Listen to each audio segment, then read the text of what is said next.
All right, so looking for a new job is a painful and frustrating experience. How many of you would agree with that statement? Okay, a lot of you. Also, by a show of hands, how many of you got your current job through somebody you already knew, through somebody in your network? All right, also a lot of hands. This is why the invisible network exists, because people get jobs through other people, not through applying online.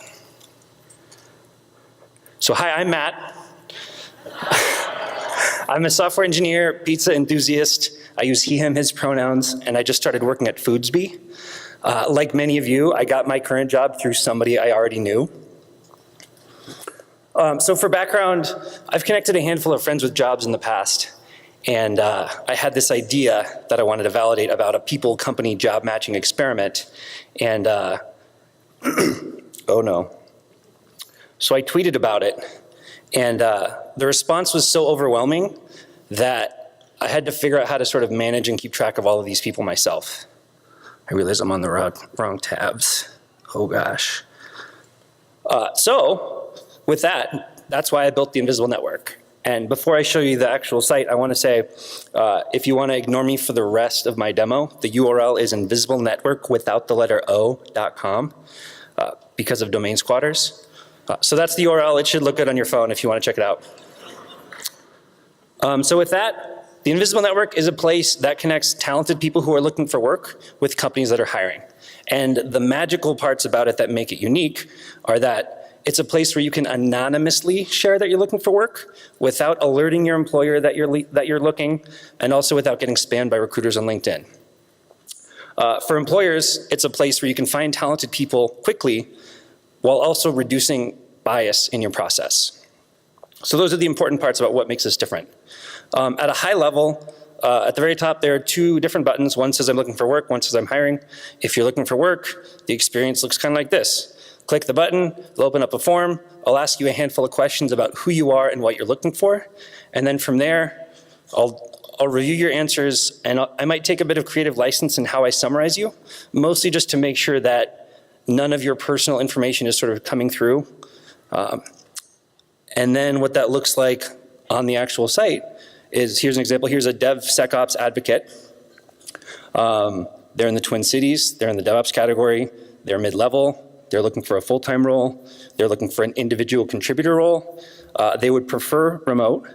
They're not open to relocating. And their dream companies are Microsoft, Google, and Target. So that's sort of the job seeker experience. From a hiring perspective, if you're looking for work, or if you're hiring, you click the I'm hiring button, and that'll take you right to the list we just saw.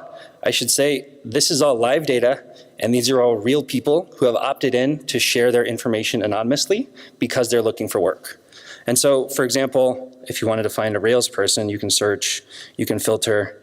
But say I want to hire that DevSecOps person I saw before. If you're interested in connecting with them, you click on the Request an Introduction button. And then again, I'll ask you a handful of questions about who you are and what you're looking for. And then the part that I think is really important here is that I'll run your answers by the job seeker, and only if there's mutual interest will I introduce you. And I feel like this is really important because deciding on where you're going to work is a really personal decision. And I've heard it likened to like Tinder or Bumble for jobs. And I feel like that's not appropriate in this case because it's such a personal decision. And so having a person who's sort of in the middle that can say, here, you should consider this company and here's why. And likewise, here, you should consider hiring this person and here's why. I feel like that's a really important part.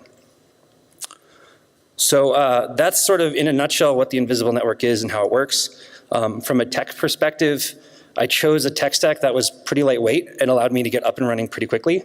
And that was Create React app, so React on the front end, Ant Design for the reusable UI components, Airtable for both the database, quote unquote, and the forms. And then because there's no actual backend, I could host this for free on GitLab pages, which is pretty great. And also SSL using Cloudflare. So digging in a little bit into those things, here's what Airtable looks like. And before anybody cringes and freaks out, this is all like the anonymous data. This is the same information that I'm showing on the site. So there's nothing personal on here. But this is what Airtable's interface looks like. It's like a like what I wish Google Sheets was the first time I used Google Sheets. It's a really nice interface, it's familiar, and the magic of Airtable is that they have really, really nice API docs. And so here's an example of their sample project where they customize their API docs based on your project. So these are real exact like live code snippets. You can pop into your code and hit Airtable, hit your project directly and get the data directly from it. So another like great thing that allowed me to get up and running quickly. I mentioned Ant for design, Ant design for the reusable components. Ant's been pretty great and easy to work with. The one exception or the one hiccup was that some of their components weren't inherently responsive. And so I had to do a bit of acrobatics to like get that looking good on your phone. I mentioned GitLab pages for hosting for starters. I will say I'm moving away from Airtable as a backend and GitLab pages for hosting, and that's mostly so that I can build out actual like additional features and have user accounts. So I'm moving towards Rails and Heroku. But as far as getting up and running quickly, this is what worked great.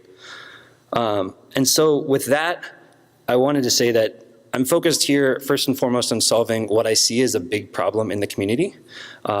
And I'm trying to figure out if there's a sustainable business model in here too. The business model that I'm working off of right now is employers will pay a small fee for each introduction. And then if and when you end up hiring someone, you'll pay an internal referral level fee, which is like sort of the realm of 2 to 5K depending on experience. Job seekers will never pay anything because I want to make this a thing that improves the experience for the job seeker. And with that, if you're looking for work or if you're hiring, I'd love to have you check it out. The URL again is invisiblenetworkwithouttheletterO.com. And thank you.